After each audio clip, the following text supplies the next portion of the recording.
너무 복잡하게 생각하면 단순한 것을 놓칠 때가 있습니다. 그냥 월화수목금 1, 2, 3, 4, 5로 생각하면 되는데 IQ 140, 160의 천재들도 때론 이를 풀기 버거워합니다. 아시다시피 기생충은 생명체의 몸에 기생하는 벌레를 말합니다.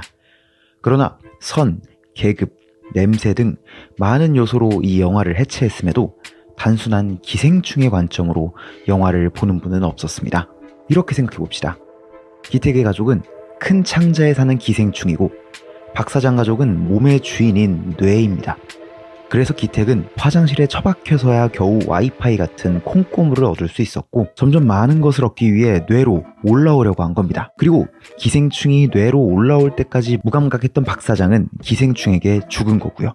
이 관점에서 보면 우린 이 어려운 영화를 정말 간단하게 이해할 수 있습니다. 이 이야기는 사회라는 생명체가 어떻게 움직이는지, 그 속에서 상하 간의 충돌은 어떻게 발생하는지에 대한 이야기입니다. 이 이야기의 인물들은 딱 두 종류로 나뉩니다.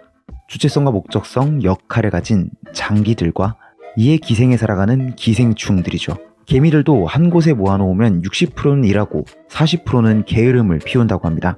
현대사회 역시 세상을 움직이는 소수의 거인들과 거인들의 콩고물로 살아가는 일부들로 구성되어 있죠. 극도로 압축하면 가진 자들의 권력과 이하계층의 결핍으로 이루어져 있다고도 볼 수 있습니다. 이는 일종의 지배계급으로서 더 많은 콩고물을 얻기 위한 기생충들의 싸움을 낳게 되고, 동시에 거인들은 이 모습을 보며 마치 면역 반응 같은 혐오를 느끼게 되죠. 자연스레 건강을 위한 선을 긋게 됩니다. 박사장 가족의 면역 체계는 굉장히 다양한 모습으로 반응합니다. 첫 번째, 행운을 상징하는 수석, 즉 기우에게 찾아온 행운은 그를 박사장의 뇌에 침투시켜줬습니다. 그러나 선을 넘어버린 그의 행동에 박사장의 생태계는 면역 반응을 일으켰고 기우의 머리를 후려쳐 쫓아내고 구충시킵니다.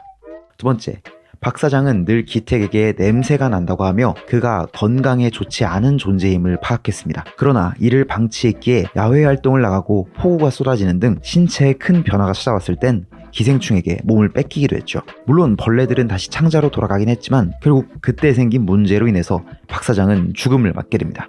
그렇습니다. 그들이 도망간 계단은 물이 쓸러내려가는 구불구불한 통로였습니다. 마치 창자 같은 역할을 수행한 거죠. 박사장은 윗동네, 기택은 변기가 자꾸 터지는 반지하. 영화는 높낮이를 통해 굉장히 선명하게 인간의 몸을 비유하고 있습니다. 그리고 각각의 선을 넘는 순간 몸에는 무언가 문제가 발생했고요.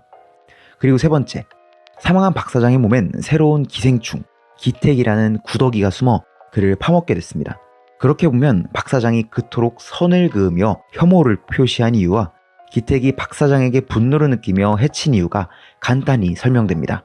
박사장에게 그들은 오물과 음식물 더미에서 뒹굴며 다투는 벌레들입니다.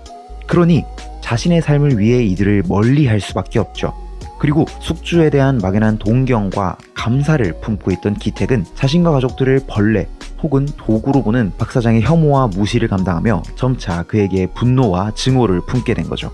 코를 막는다는 건 결국 그것을 혐오한다는 뜻이니까요. 최종적으로 아들의 트라우마, 딸의 미래, 아버지의 뇌내 기생충 감염으로 정신적, 육체적으로 완전한 파국을 맞은 박사장 네 가족은 당연히 그런 결말로 이어지게 된 겁니다. 그리고 숙주가 사라진 기생충도 당연히 죽음을 맞은 거죠. 이 영화의 복잡 다양한 해석들도 이렇게 보면 대부분 정리가 됩니다. 결말도 간단합니다. 감독은 영화의 시작과 끝을 통해 우리에게 계획이 있냐는 질문을 던집니다.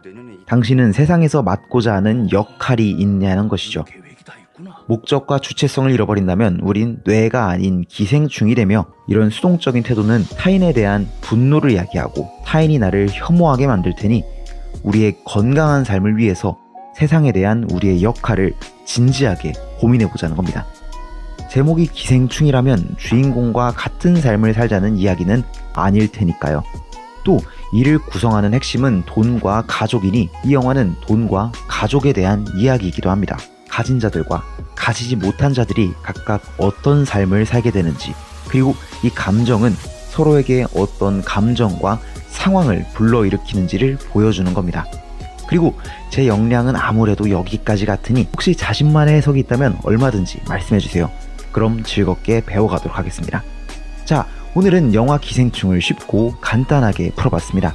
새롭거나 즐거우셨다면 구독, 좋아요, 알림 설정 부탁드리며 여기까지 임원이었습니다. 감사합니다.